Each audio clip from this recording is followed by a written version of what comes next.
Hi everybody, it is Frankenbelly, aka Misty.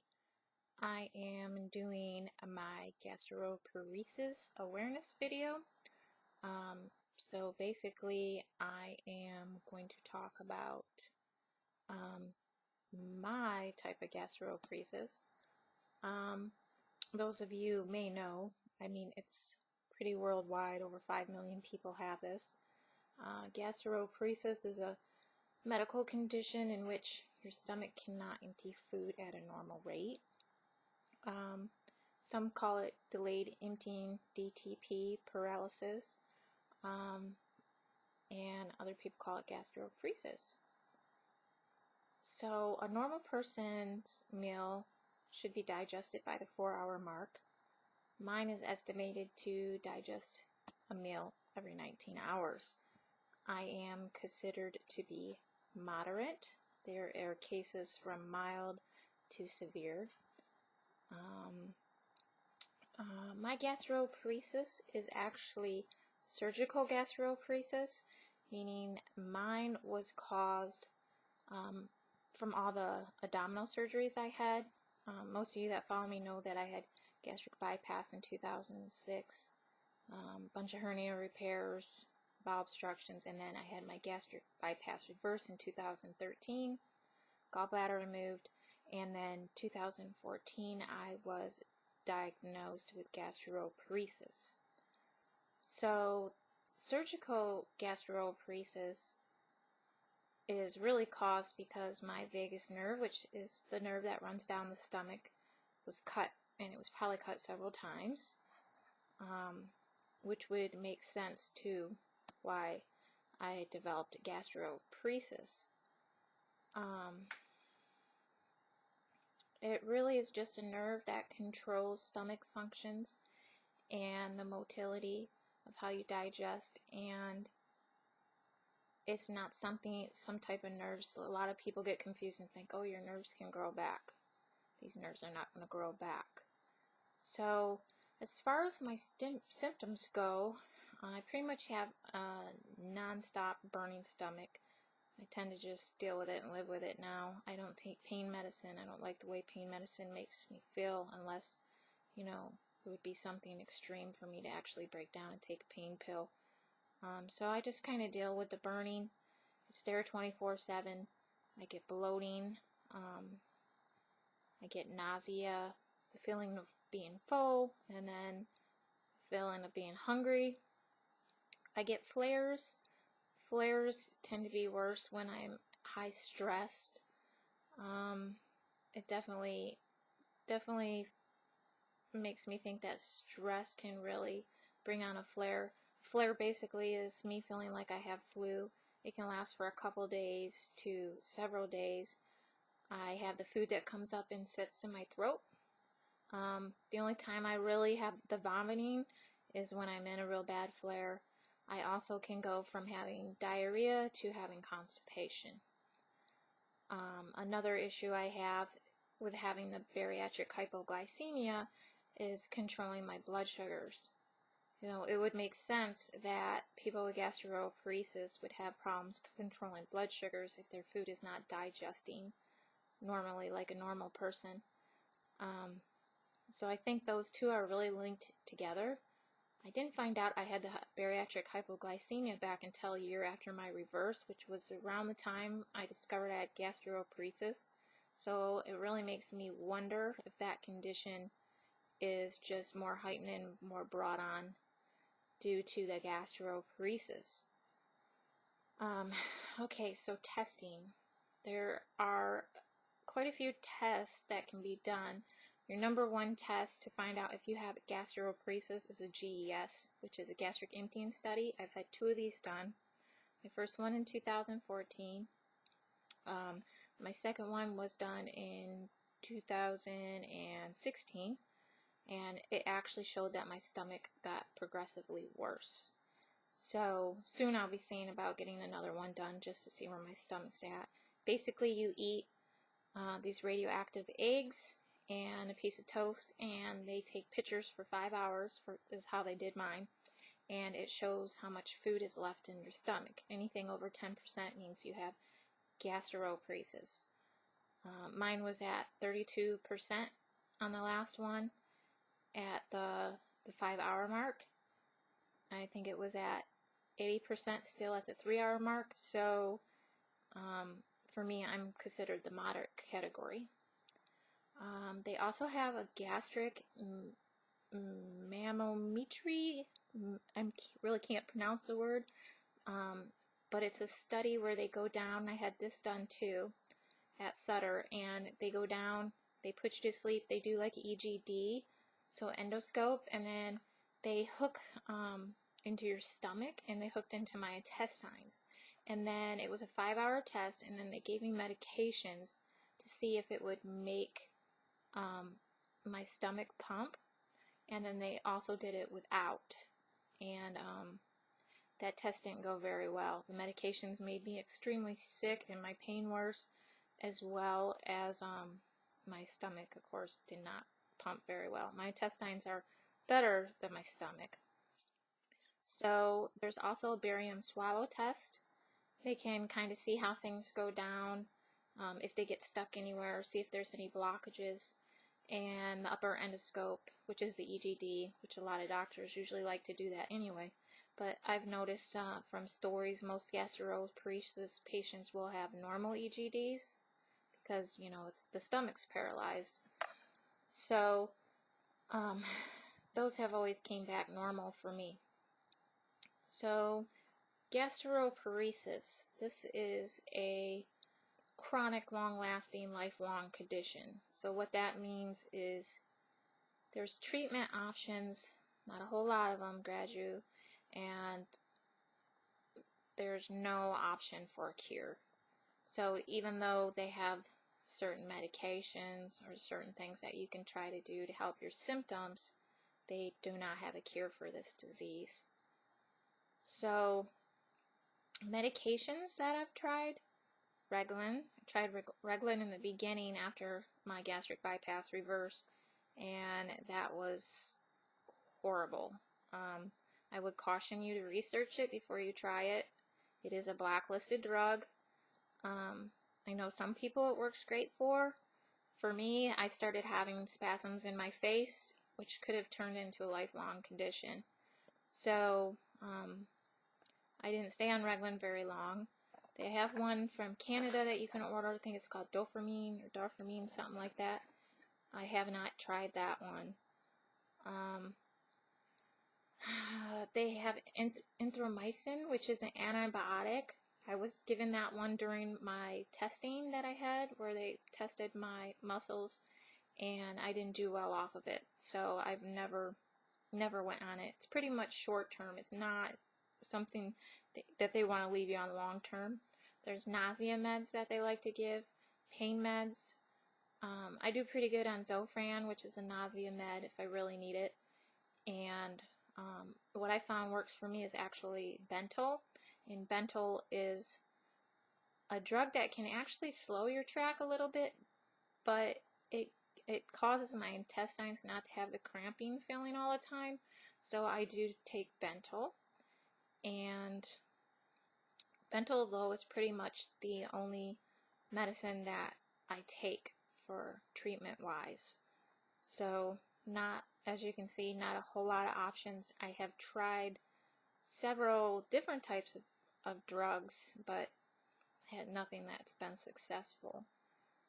As far as my diet is a very big conflict, because even though the gastroparesis is bad, the bariatric hypoglycemia is really the top main concern. I have to keep a top of my blood sugars, because every time I eat, my blood sugar drops, and then a couple hours later it drops again. So with my blood sugars being all over, it's really hard for me to follow the gastroparesis diet. They tend to want you to do like your veggies cooked, baby food, protein shakes, which I can do the protein shakes, and I do 2 of my small meals during the day, because I eat every couple hours, and I do small meals, but I do tend to have 2 of the meals, one in the morning and one in the afternoon, is a drink. and it's a drink that has protein in it and a little bit of carb in it, and that's to keep my sugars up, but plus so I don't have to actually ingest food since I'm always so full. I don't want the stuff coming back up. It gives me a chance to have some fluids. So I just tend to stay on a very low carb, high protein, sugar-free diet. I do eat healthy fats as well. Fats are one thing that they're not really too keen on with, because it can slow your digestive tract, but like I said, for me, it's really important to keep, to try to work with both of these medical conditions to keep them running. So I kind of use what works for me. Treatment options can be a feeding tube. This is where I was kind of left at when I left Stanford, and I'm currently waiting to go to Johns Hopkins since we PCS'd. So I'm not too sure, since I can still ingest food. I kind of like to try to stay as long as I can keep my nutrient levels up. You know, that's also one big thing that you have to pay attention to are your nutrients in your labs. Another one is a gastric pacemaker. I've been to several doctors. I've asked to have the gastric pacemaker, and I've been told since I have surgical gastroparesis, I do not qualify. However, in my support group, I have 3 or 4 members that have surgical gastroparesis that actually have the gastric pacemaker and are doing a lot better with it. So I think it varies off of what doctor wants to do what. Gastric bypass. I can't say enough about this. Research. I mean, I can't recommend gastric bypass to anyone just because I initially had gastric bypass, and that can come with a whole slew of complications down the road on its own. And I couldn't imagine having both. My complications before my reverse were way worse than what I'm dealing with now with the gastroparesis. So I was offered it by one doctor to try to go back to gastric bypass after I had it reversed, but my dumping was so severe, my nutrients were so bad, I chose not to do that. And Stanford doctors were completely against it. I have done Botox. They can go down with the EGD, put Botox, and try to open your pyloric nerve some and see if that will help food go down. I had it done once. I didn't feel like it helped me any, so I didn't get it done again. I was offered a pyloroplasty. That's where they go in and they kind of cut down where your pyloric nerve is, and they fold it back and they stitch it a certain way. I had one doctor really pushing for me to get it done, but it was only 50 chance of working, and I decided the risk was too high, because when I went to Stanford and I got a second and third opinion, they were more for the tube, the feeding tube, just because the pyloroplasty could send me back into having the dumping complications I had before the reverse. And I was also told that there are some doctors that, in extreme cases, that do the removal of the stomach. So doctors, when you're looking for doctors, the best doctors I've found to work with are not just gastrologists. They're actually motility GIs. So it's gastroneurology, which means that they actually have training in how the nerves work on your stomach, or a lot of people call them motility doctors. I was sent around from gastrologist to gastrologist that couldn't really help. The bariatric doctors, you know, too complicated with my other medical conditions on top of it. A lot of people don't really want to touch me. So it makes it really frustrating and difficult to get things done. And so when I finally got to Stanford, I made sure that it was motility, and here I'm making sure that I go to motility as well. They tend to kind of have a little bit more background in studying things like that. So some tips that I use that I've learned from the last couple years. One is to stay hydrated. I was in the ER almost weekly. after I got diagnosed for having to go in and get fluids and stay hydrated.